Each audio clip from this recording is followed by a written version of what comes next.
The knock was a fist against the heart of the night, a sound so alien in this wilderness of wind and silence that Elias Thorne thought it was a phantom.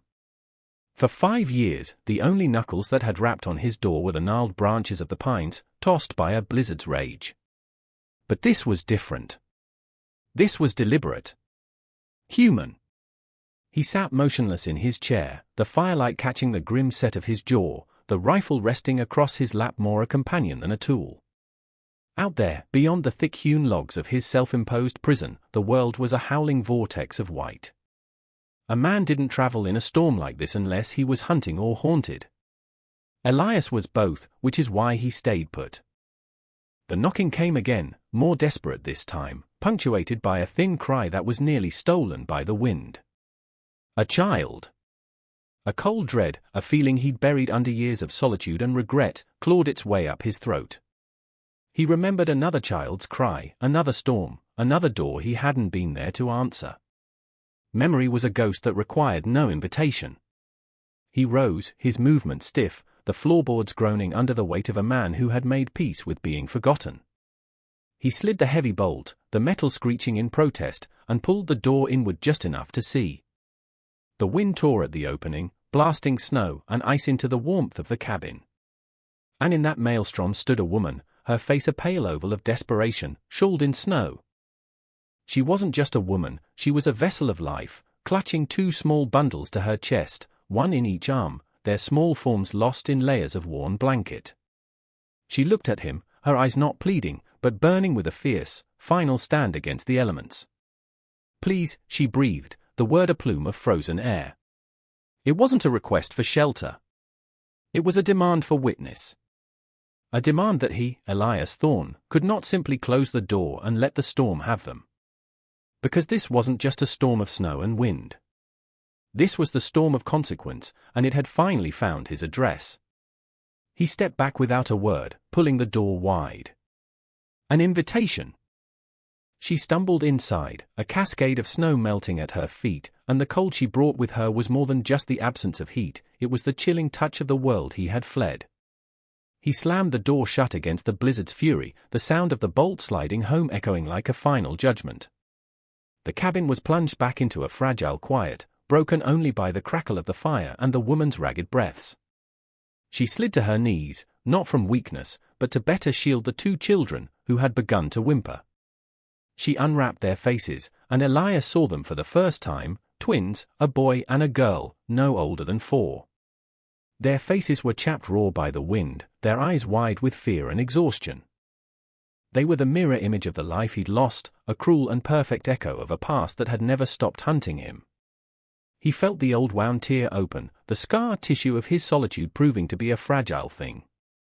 He turned away, busying himself at the hearth, stoking the fire until it roared. Silence was his shield, action his only language. He ladled stew from the pot hanging over the flames, the savory steam a stark contrast to the bitterness in his soul. He set 3 bowls on the rough-hewn table, the clatter of wood on wood a clumsy conversation. The woman, who had not yet given her name, watched his every move. Her name was Lena. She didn't know that he was not a savior, but a man running from a debt. She saw a hunter, a recluse. She couldn't see the ghost of a little girl with eyes like her own daughter's, a ghost that stood beside him now, asking the question he could never answer, why weren't you there? He pushed a bowl towards her. Eat, he rasped, his voice gravelly from disuse. The storm will hold for a day. Maybe 2 inch. It wasn't a promise of sanctuary. It was a statement of fact. A boundary. But in this small, firelit cabin, trapped between the fury of the storm without and the turmoil of the ghosts within, a boundary was the first thing to break. Lena ate with the slow, deliberate focus of someone who hadn't seen a full meal in days. The children, Leo and Lyra, huddled close to her, sharing a bowl, their small hands occasionally reaching out to touch her arm as if to ensure she was real. Elias watched them from the shadows, a sentinel in his own home. He saw the way Lena's gaze never strayed from her children, a silent promise of protection that felt like an accusation to him. He had made the same promise once. The wind howled its mournful song against the eaves, a soundtrack to his failure. When they were finished, Lena looked at him, her gaze direct. "We had a homestead," she began, her voice steady despite the tremor in her hands. "By the Serpent Creek. My husband, he built it." She paused, the past tense hanging heavy in the air. "A man named Croft wants the water. The only year-round spring in this valley is on our land." Elias knew the name. Silas Croft. A man who bought land with ink when he could, and with fear when he couldn't. He was a cancer on this territory, growing his empire acre by bloody acre, and the law was just another one of his assets. "He offered pennies," Lena continued, her eyes flashing with a defiant fire. "When we refused, his men came. They tried to scare us. When that didn't work," her voice broke for the first time. "They burned the cabin. Last night. We ran. We just ran." Here it was. The injustice he'd smelled on the wind. It wasn't just a storm they were fleeing, it was the ugliness of men. Croft's brand of cruelty was a slow poison, a systemic rot that choked the life out of honest folk. And these three, a widow and her children, were its latest victims. Elias felt nothing. Or rather, he forced himself to feel nothing. Pity was a fool's game. Empathy was a trap. To care was to open himself up to the pain of loss all over again. He had built this fortress of solitude for a reason. He would not let one woman's tragedy tear it down. He gave them his cot, a narrow bed of pine and straw he hadn't slept in for years, preferring the floor by the fire. He watched as Lena tucked the children in, her murmurs a soft, loving counterpoint to the storm's violence. She smoothed their hair, kissed their foreheads, a ritual of love so profound it was painful to witness. Lyra, the little girl, clutched a small, crudely carved wooden bird. Her eyes, wide and dark, found his across the room. He looked away, the connection too sharp, too immediate. He felt like a trespasser, observing a sacred rite he had no claim to. Later, as the children slept, Lena stood by the fire, her back to him. The flickering light cast her silhouette against the log wall, a study in resilience. "He has the deed to my land," Elias said, his voice a low rumble. It wasn't a question. It was a test. She turned, her hand instinctively going to a small leather pouch tied at her waist. "My husband registered it properly in the territorial capital before. It's all we have left, the deed. A piece of paper against an empire of greed. A fool's hope." Yet, in her grip, it seemed to possess a weight beyond ink and parchment. It was a testament. A legacy. "Croft thinks we died in the fire," she said, her voice dropping to a whisper. "His men will be looking for bodies, not survivors." "The storm gives us time for what?" Elias thought. To run further? To disappear into a wilderness that would eventually swallow them whole. There was no running from a man like Croft. He didn't just own the land, he owned the horizons. You could run for 100 miles and still be standing on his property. Elias knew this truth down to his bones. He knew that flight was just a slower death. The only way to beat a man like Croft wasn't to run from him, but to stand against him. And that was a fight he had sworn off forever. He had stood for something once, and it had cost him everything. Never again. The storm broke on the third morning. The world outside was reborn in a blinding shroud of white, the snow sculpted into alien drifts by the wind. The silence was absolute, a pristine quiet that felt both peaceful and menacing. Inside the cabin, a different kind of quiet had settled. It was the quiet of unspoken things, of a fragile truce between a man who wanted to be left alone and a family that could not afford to be. Leo, the boy, had started to follow Elias, watching him with a silent, solemn curiosity as he checked his traps or split firewood. The boy didn't speak, but his presence was a constant question. Lyra, however, was bolder. She approached him as he sat cleaning his rifle, holding out the small wooden bird. "It's a dove," she said, her voice small but clear. Elias didn't take it. He just stared at the worn, smooth wood, at the simple, loving cuts that had given it shape.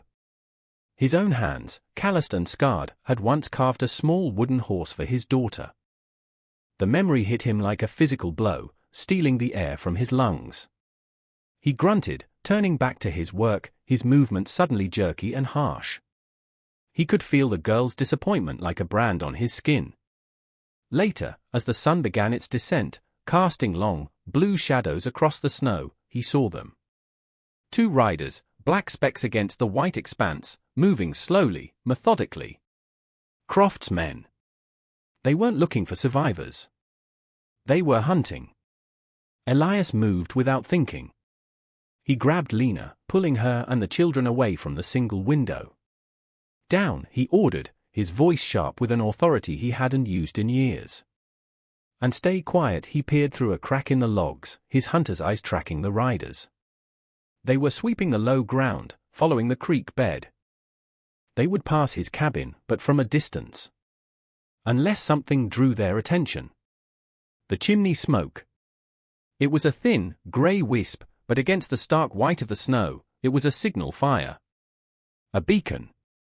The riders were closer now, close enough for Elias to recognize one of them, Jed, Croft's foreman, a man whose cruelty was a local legend. They were moving with the lazy confidence of predators who knew there was no one to challenge them. Elias felt a cold, familiar calm settle over him. This was a language he understood. The language of threat and response, of angles and survival. He moved to the door, grabbing a heavy blanket. He handed Lena his rifle. "If they come to the door," he said, his voice low and steady, "you know how to use this." She met his gaze, her fear eclipsed by a grim resolve. She nodded, taking the weapon. It was a transfer of trust, a shared burden. He slipped out the back, moving with a predator's grace through the deep snow, using the drifts for cover. He circled around to the front of the cabin, the blanket in hand. The chimney was low, built into the side of the small structure. The smoke was the problem. It was the only thing that betrayed the life within. He waited, his breath held, his body becoming part of the frozen landscape. The riders paused, their horses steaming in the frigid air. Jed pointed a gloved hand towards the cabin. Towards the smoke. Elias knew he had only seconds. He scrambled up the snowdrift piled against the cabin wall, reached the low roof, and smothered the chimney opening with a wet, heavy blanket. The smoke choked, sputtered, and died. He slid back down into the drift just as the riders spurred their horses forward, their suspicion peaked. He lay motionless in the snow, the cold seeping into his bones, watching them approach. They were coming straight for the cabin. The silence had not been enough. He had to give them something else to see. He had only one choice. To draw their fire. To become the target himself. This wasn't a choice for them anymore. It was a choice for him. A reckoning. He broke cover, lurching from the snowdrift like a half-frozen prospector, stumbling away from the cabin, deliberately making himself an obvious, pathetic target. "Hey!" one of the riders shouted, reining in his horse. "You! Hold up!" Elias kept moving, feigning a clumsy panic, making sure they saw him as a lone man, caught unawares. Jed spurred his horse forward, cutting him off, his hand resting on the butt of his pistol. "What you doing out here, old man?" Jed's voice was a whip crack in the cold air. Elias squinted, playing the part of a bewildered trapper. "Just checking my lines." Storm buried he gestured vaguely in the direction opposite the cabin. Jed's eyes narrowed, scanning the small cabin. The chimney was dead. There were no tracks leading to or from the front door, save for his own. The wind had been a blessing, wiping the slate clean. "You live here?" Jed asked, his gaze sweeping over Elias's worn buckskins, his weathered face. Elias nodded. "For a while. See anyone pass this way?" "A woman." 2 kids. Elias shook his head, a slow, deliberate motion. "Ain't seen nobody but ghosts and shadows for 5 years." The words were truer than Jed could ever know. The foreman seemed to consider this, his suspicion warring with the scene before him, a lonely, half-mad hermit in a desolate cabin. It fit. It made sense. But Jed was a man who trusted his own cruelty more than another man's word. He dismounted, his boots crunching in the snow, and walked towards the cabin door. I think I'll just take a look inside. Make sure you ain't entertaining no squatters. Elias's body went rigid. Every instinct screamed at him to act, to end this now. But violence would be an admission of guilt. It would prove Jed right. He had to hold. He had to trust the woman inside, trust the rifle in her hands. He had to trust that the silence he had curated for so long would be his greatest weapon. The seconds stretched into an eternity. Jed reached the door. His hand closed around the handle. And from within, there was nothing. Only the profound, absolute silence of an empty home. Jed pushed on the door. It didn't budge. Bolted from the inside. A flicker of doubt crossed his face. An empty cabin shouldn't be bolted. He turned back to Elias, his eyes hard as flint. Open it, Elias shrugged, affecting a weary resignation. Bolts warped. Sticks in the cold.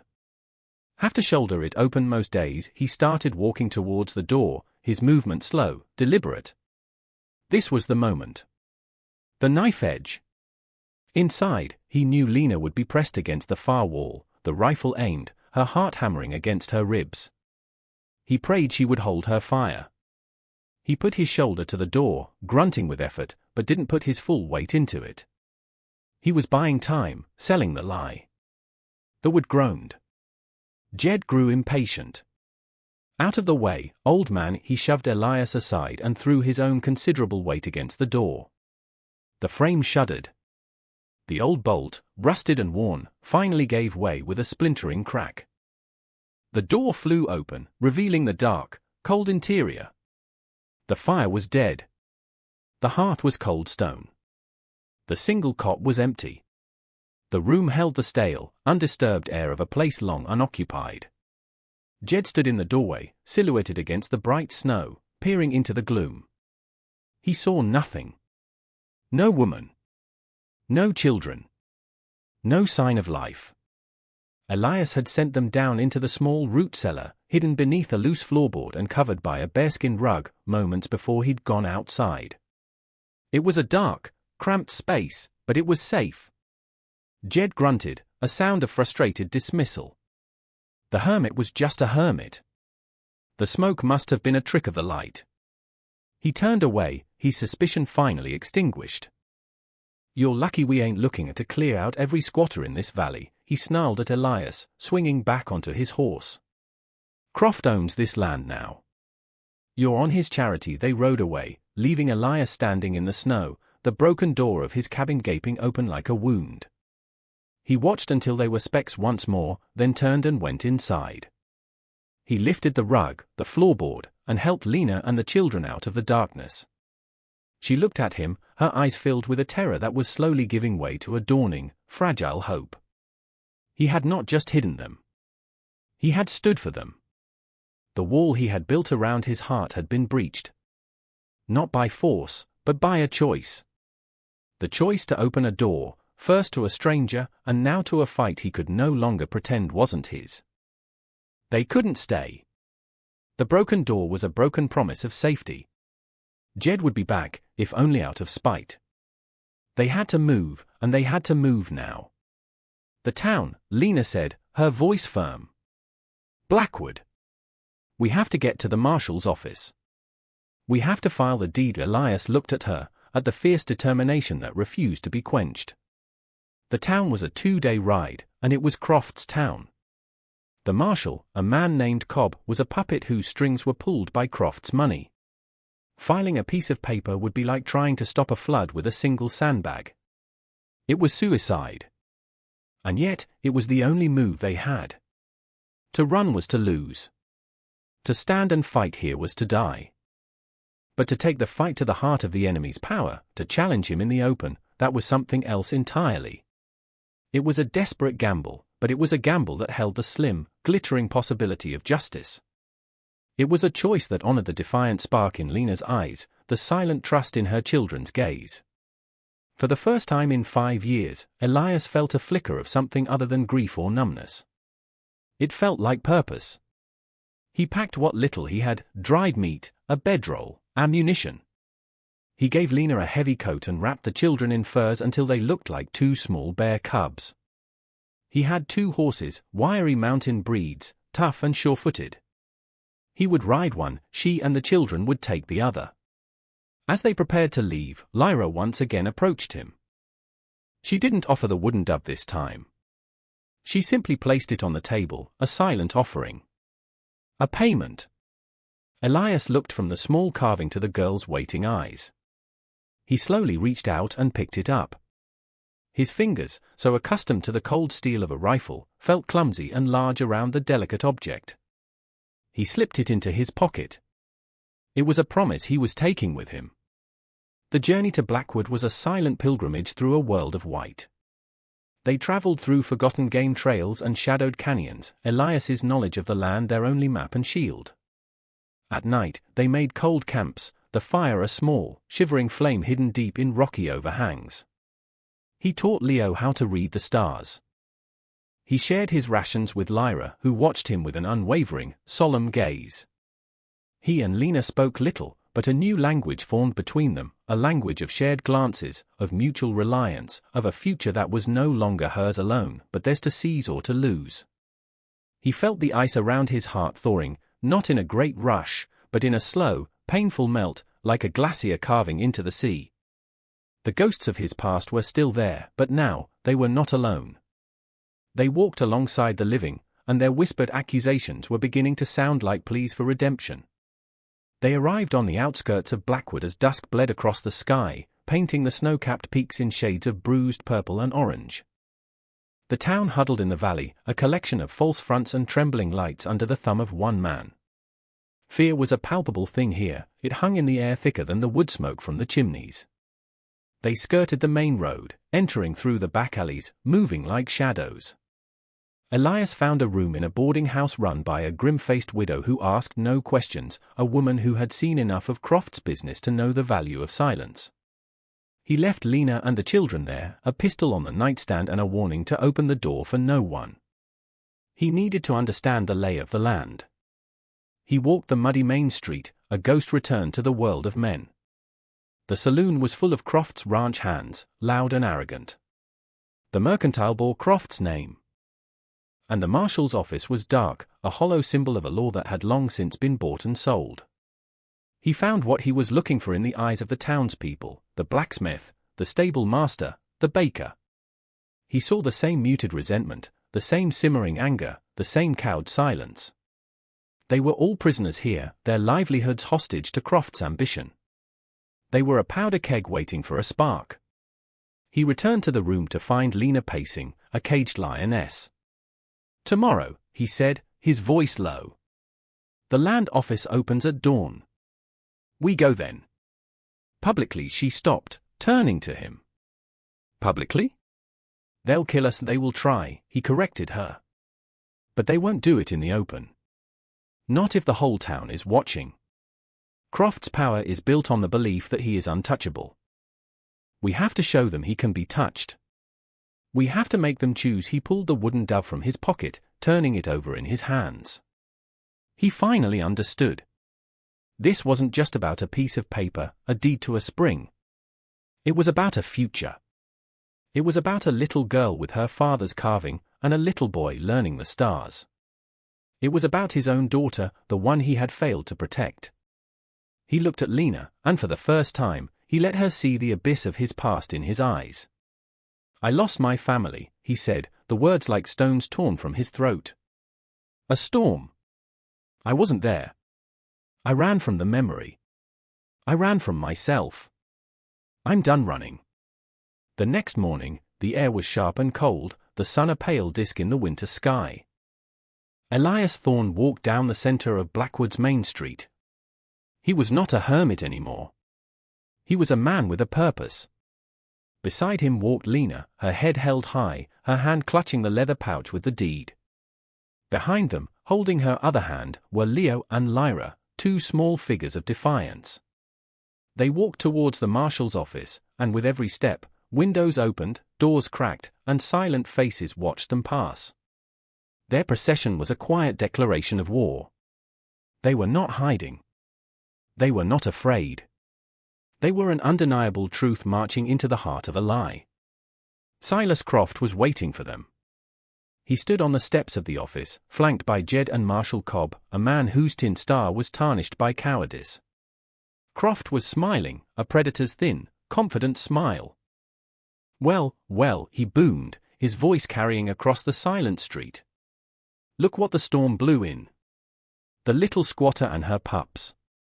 And who is this?" "Some mountain savage she dug up." Elias stopped a few feet from the steps. He didn't look at Croft. He looked at the faces in the windows, at the people huddled in the doorways. He was speaking to them. "This woman is Lena Calloway," he said, his voice clear and strong, resonating in the charged silence. "Her husband, Mark, was a homesteader. He was murdered by this man's ambition. Her home was burned. Her children left to die in a blizzard." A murmur rippled through the crowd of onlookers. They knew it was true. They had all heard the whispers. Croft's smile tightened. "These are dangerous lies. Marshall, arrest this vagrant for slander.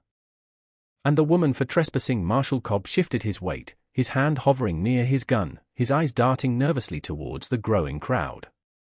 He was a weathervane, and the wind was beginning to shift. "She has a deed," Elias stated calmly. "Filed and registered with the territorial government. A deed to the Serpent Creek spring." He looked at Lena. "Now." With steady hands, she opened the pouch and produced the document, holding it up for all to see. It was more than paper, it was proof. It was hope. "That's a forgery!" Croft bellowed, his composure cracking. "Her land is forfeit." But the seed of doubt had been planted. The townspeople were no longer just watching, they were judging. They saw a powerful man raging and a lone woman holding a piece of paper, her children clinging to her skirt. They saw themselves. They saw their own mortgaged futures, their own silent fears. Elias met Croft's gaze. "You don't own the law, Croft. You just rent it. And the lease is up." That was the spark. A blacksmith stepped out from his shop, a hammer in his hand. The storekeeper appeared on his porch. One by one, the silent and the scared stepped into the street, forming a silent, unmoving wall behind Elias and Lena. They had made their choice. Marshall Cobb looked at the sea of hard faces, then at his benefactor, and he knew his power was gone. Jed made a move, his hand dropping to his pistol, but Elias was faster. In a blur of motion, the hunter's pistol was drawn and leveled, not at Jed, but at the star on Cobb's chest. "This is over," Elias said. And it was. The corrupt authority, stripped of its power by the quiet courage of its people, simply crumbled. That spring, a new sound returned to the valley of Serpent Creek. It wasn't the howl of the wind or the crackle of flames, but the sound of hammers and saws, of children's laughter. The Calloway homestead was being rebuilt, not just by one family, but by many. The blacksmith, the storekeeper, the baker, the very people who had been silenced by fear, now worked side by side, raising walls and sharing futures. The spring, once a source of conflict, became a source of community, its clear water a symbol of the truth that had washed away Croft's reign. Elias Thorne stayed. He didn't return to his cabin of solitude. He found his home here, in the building of things, not the hiding from them. He was no longer a man haunted by ghosts, but a man living for the future. He taught Leo how to track a deer, how to read the earth stories. He sat by the fire while Lyra showed him the new bird her mother had carved for her. He and Lena never spoke of the storm, or the fear, or the night he had opened his door to them.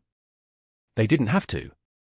They spoke the language of shared work, of quiet evenings, of a peace that had been fought for and won. One afternoon, as he watched the twins play by the newly framed house, Lena came and stood beside him. She said nothing, but her presence was an anchor. He reached into his pocket and pulled out the small, worn wooden dove.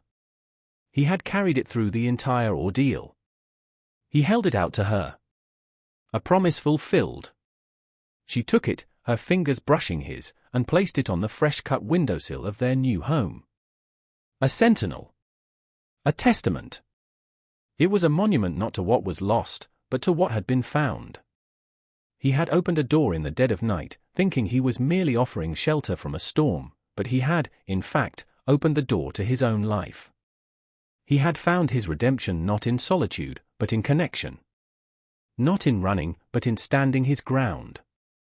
Not in vengeance, but in the simple, profound act of building a home. In the end, this isn't just a story about the West. It's a story about the walls we build and the doors we choose to open. Elias Thorne lived in a prison of his own making, a fortress of grief and silence, because he believed it would keep him safe from the pain of the world. But safety is an illusion. The world, with all its injustice and all its desperation, will eventually come knocking. That knock at midnight, a freezing woman, 2 small children, it wasn't an interruption of his life, it was the beginning of it. It was a choice presented in the dead of night: remain a prisoner of the past, or answer the call of the present. How many of us live in our own quiet cabins, haunted by our own ghosts, hoping the storms of the world will pass us by? We tell ourselves that the plight of others is not our concern, that their fight is not our fight. We bolt the door and stoke our own small fires, mistaking isolation for peace. But the story of Elias and Lena teaches us a different truth. It teaches us that true sanctuary is not found in walls, but in connection. Redemption is not a solitary act, it is found in the courage to stand for someone else. Our deepest wounds begin to heal only when we use our strength to shield the vulnerable. The world is full of knocks at midnight. They are the cries for justice we hear in the news, the struggles of our neighbors, the silent pleas in the eyes of a stranger. Every day, we are faced with the same choice Elias faced: to keep the door bolted, or to find the courage to open it, knowing that it will inevitably change us. So we ask you, what door is life asking you to open right now? Share your story in the comments below. For more tales of grit and redemption that remind us of the strength we all carry within, make sure to subscribe and join our community. Your story matters here.